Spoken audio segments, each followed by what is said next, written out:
ఎండాకాలంలో ఒంటికి చలువ చేసేటువంటి బీరకాయ ఫ్రై చేసుకుందాము. చాలా టేస్టీగా ఉంటుంది. వేడివేడి అన్నంలో కొద్దిగా నెయ్యి వేసుకుని కనుక ఈ కూర తిన్నాము అంటే ఎంత బాగుంటుందో. అంతేకాదు ఇది రోటీకి కూడా చాలా బాగుంటుంది. ఇందులోకి మనము ఒక పౌడర్ని రెడీ చేసుకుందాము.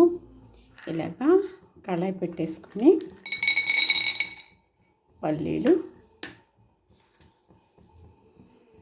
ఈ పల్లీలు ముందు ఫ్రై చేసుకుందాము. ఇవి డ్రై రోస్ట్ అయిపోయినాయి. ఇప్పుడు ఇందులో మనము రెడ్ చిల్లీస్, కొద్దిగా కరివేపాకు, తర్వాత ఇది గసగసాలు అన్నమాట, పాపీ సీడ్స్, ఇవి వెల్లుల్లి, వీటిని కూడాను ఇలాగా డ్రై రోస్ట్ చేసేసుకుందాము. ఓకే, ఫ్రై అయిపోయినాయి. దీన్ని తీసి మనము జస్ట్ కొద్దిగా బరకగా అనమాట మిక్సీలో వేసుకుందాము. ఇలా కళాయి పెట్టేసుకొని ఇందులోను ఆయిల్ వేసుకున్నాను నేను 2 స్పూన్స్ వరకు. ఇందులో శనగపప్పు, మినప్పప్పు, అలాగే జీలకర్ర, 1 ఆవాలు, ఇవన్నీ కూడాను హాఫ్ స్పూన్ అనమాట. ఇప్పుడు ఇందులో మనము ఇలాగా అల్లం వేసేసుకుందాం.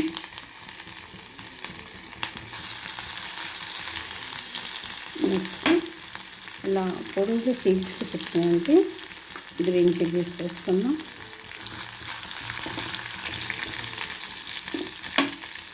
అందులో కొద్దిగా పసుపు, టర్మరిక్ పౌడర్ వేసేసుకుందాం.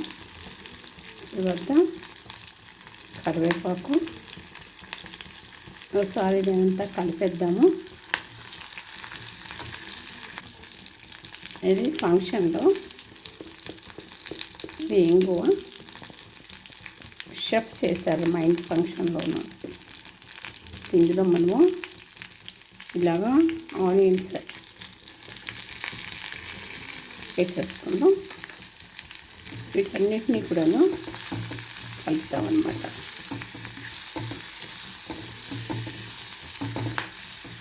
ఇది సగం వేగిన తర్వాత మనము ఈ బీరకాయ ముక్కల్ని ఇందులో వేసేసుకుందాం. ఇప్పుడు ఇందులో ఒక హాఫ్ స్పూన్ వరకు కూడాను ధనియా పౌడర్ వేసుకుందాం. తర్వాత కొద్దిగా జీరా పౌడర్ వేసుకుందాం.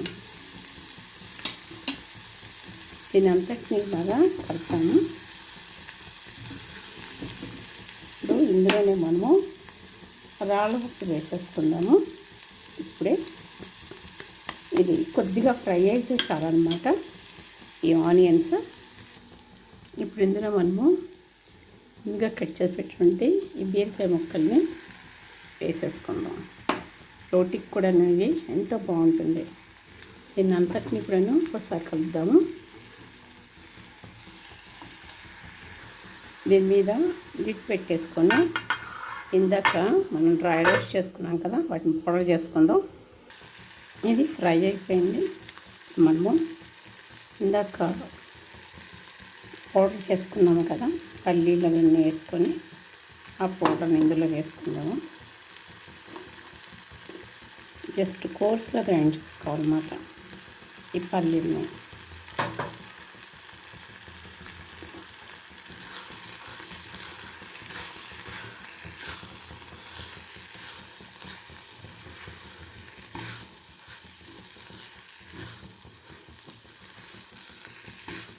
ఒకసారి టేస్ట్ చూస్తాను, అన్నీ పర్ఫెక్ట్గా సరిపోయిందా లేదా అని టేస్ట్ చూస్తాను.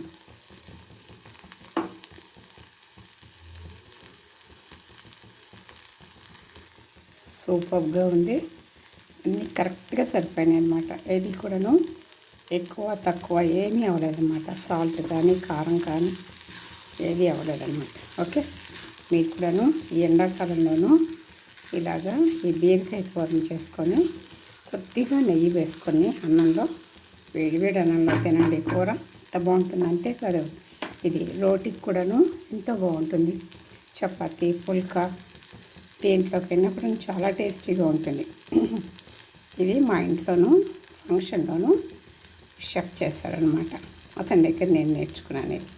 ఓకే, ఉండను మరి నేను అది ఒక మంచి రెసిపీతోటి, టేస్టీ రెసిపీతోటి మళ్ళీ నేను మనందరినీ కూడా కలుసుకుంటాను. అంతేకాదు మీ అందరి ఆదరాభిమానాలకి కూడాను మళ్ళీ నేను మరొక్కసారి కృతజ్ఞతలు తెలియజేసుకుంటూను మీ దగ్గర సెలవు తీసుకుంటున్నాను.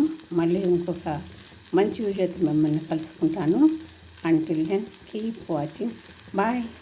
చూసారా, బాయ్ చెప్పేశాను. ఇందులోనూ కొత్తిమీర వేసుకోవాలండి లాస్ట్లో. చూడండి, మర్చిపోయాను. ఇలాగా కొత్తిమీర వేసేసుకోండి. మంచి అరోమా వచ్చేస్తుందండి కూర. ఒకసారి ట్రై చేయండి. మీకు ఎలా వస్తుందో ఏంటో నాకు కామెంట్ బాక్స్లో చెప్తారు కదా. ఉట్టు కూరే తినాలనిపించేస్తుంది. మరి కీప్ వాచింగ్. బాయ్.